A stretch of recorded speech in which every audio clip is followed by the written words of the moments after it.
Powered by the Montana Television Network. This is the 10 o'clock news on Q2, Montana's news leader. Good evening and thanks for joining us tonight. I'm Russ Riesinger. Janelle's off. Another government shutdown seems to have been averted. The final decision will come early tomorrow morning when the president is expected to sign the bill. Now, but with that signing, an emergency declaration at the southern border is also expected. Declaring a national emergency would give the power to seize property and redirect funding toward a wall without needing congressional approval. Democrats say they may now look to the courts to block that declaration. The latest CBS News poll shows 2/3 of Americans say the president should not declare a national emergency. Justified. That is the decision of a jury today in the officer-involved shooting death of a man back in April of 2018 at Lucky Lil's Casino on Grand Avenue. In the courtroom today, Sergeant Brett Becker described the moments after he entered the casino that night and saw people hiding. Now, this video was shown to the jury. Becker says moments after they entered the casino, he spotted 44-year-old Sean Hubbard holding what he believed to be a gun on the other side of the casino. He described how he told Hubbard to put the weapon down, but he refused. Becker says everything changed when Hubbard said he had hostages and Becker feared for their safety. That's when Becker says he opened fire. Hubbard was shot multiple times and died later at the hospital.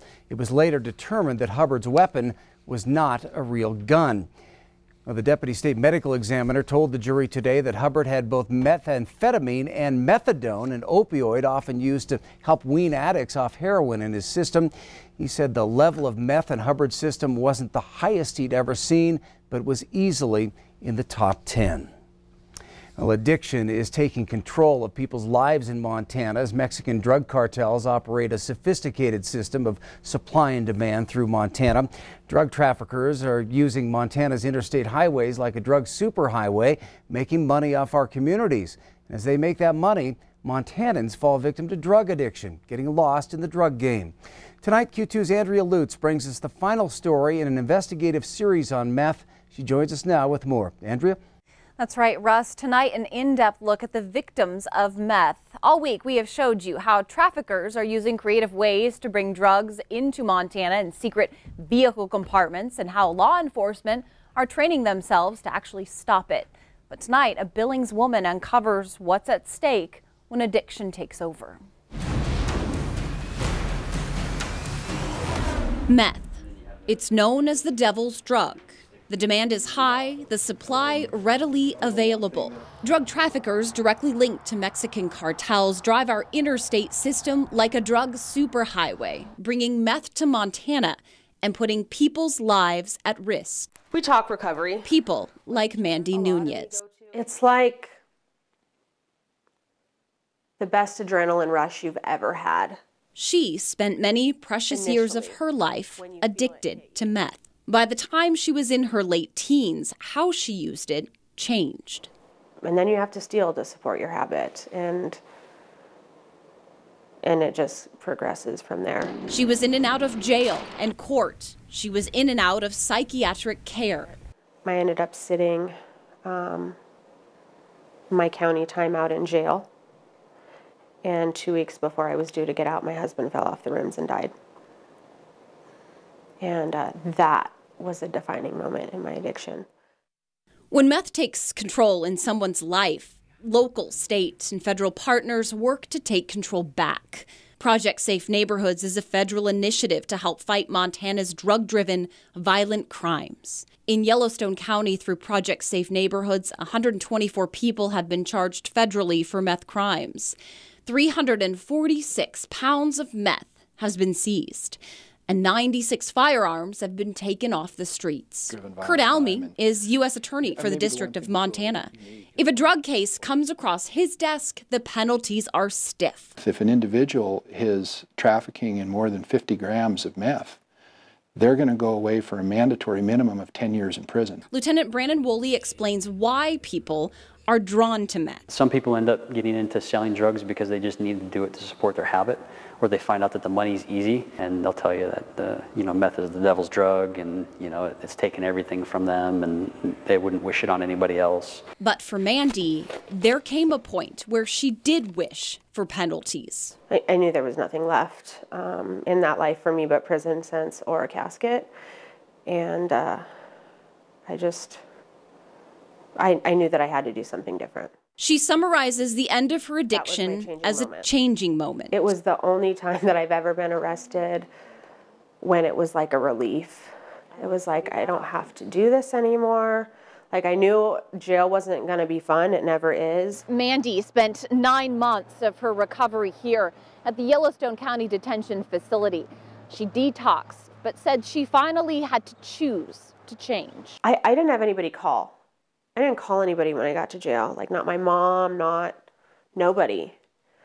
And it really hit me that I had sacrificed every relationship I had ever had with another human being for drugs. Her changing moment changed everything. I've gotten married to another person in recovery who's good and treats me well. I have a house, I pay rent, it's paid on time, it's usually early. She takes what she knows about recovery and puts it to use at Rimrock Foundation in Billings. Mandy works as a rehabilitation technician supervisor, helping others through the painful effects of addiction. When the pain and fear of change becomes less than the pain and fear of staying the same, people become ready. But until that happens, they do what they know. They do what they're used to. Rimrock Foundation in Billings is Montana's largest addiction treatment center. That facility does face its limits in space and in funding, which brings about another element in the fight against meth in Montana: treatment, and having enough of the community resources to do that. Russ. All right, thank you, Andrea. Excellent work. And if you would like to go back and watch any of Andrea's 3-part series on drug trafficking in Montana, you can go to our website, KTVQ, right now. All right, let's turn to the weather now. More snow on the way, and Bob, you are tracking it as we speak. Well, you remember last night we said it was going to be snowing overnight, and it did. And tonight it's snowing again, and it did. Take a look. Here it is on a Doppler radar. You can see for a while there it looked like it was just kind of jumping over the Billings area. We had some downsloping winds that inhibited the snowfall development, but now it looks like that is starting to go away, and we're looking at some snowfall making its way through the central part of Yellowstone County. And as you see, it goes all the way up towards the Great Falls, Missoula, and Kalispell. So this thing is probably going to just sweep right on through the state as the night goes on. There it is there on our forecast model. As you'll see, that'll continue to track up in towards the northeast corner of the state. And then by the time Saturday morning gets here, we could see another batch of snow showers moving into our region. But in the meantime, here's what you can expect tonight. More snow moving into south central Montana.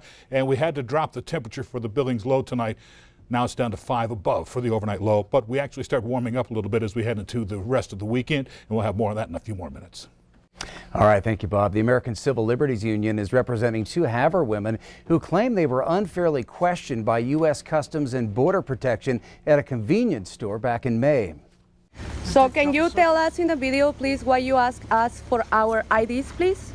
Ma'am, the reason I asked you for your IDs because I came in here and I saw that you guys are speaking Spanish, which is very unheard of up here. Okay.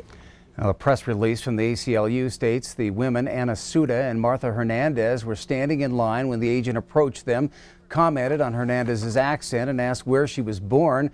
The release goes on to explain that the 2 women were ordered to show identification. When asked why, the agent allegedly said it was because they were speaking Spanish, as you just heard. The lawsuit cites violations of the 4th Amendment, which is a protection against unreasonable searches and seizures. Well, it's been 1 year since a former Marjorie Stoneman Douglas High School student opened fire and killed 17 students and staff members. This morning, students across Florida stood silent in honor of those who were killed. A memorial garden now stands outside that school. Florida's Capitol building lit up orange in honor of the victims. Students quickly turned into activists following that shooting, but for many, today was a day of silence and remembrance. Up next on Q2 is the 3rd time a charm when it comes to Medicaid expansion bills in Montana. We'll take a look at another bill on the floor, and later in sports, on a jammed up night of high school basketball, Laurel and Central will go down to the wire for your Eastern A title. Scott will show you how it ended. You're watching MTN News with Janelle Slade and Russ Riesinger.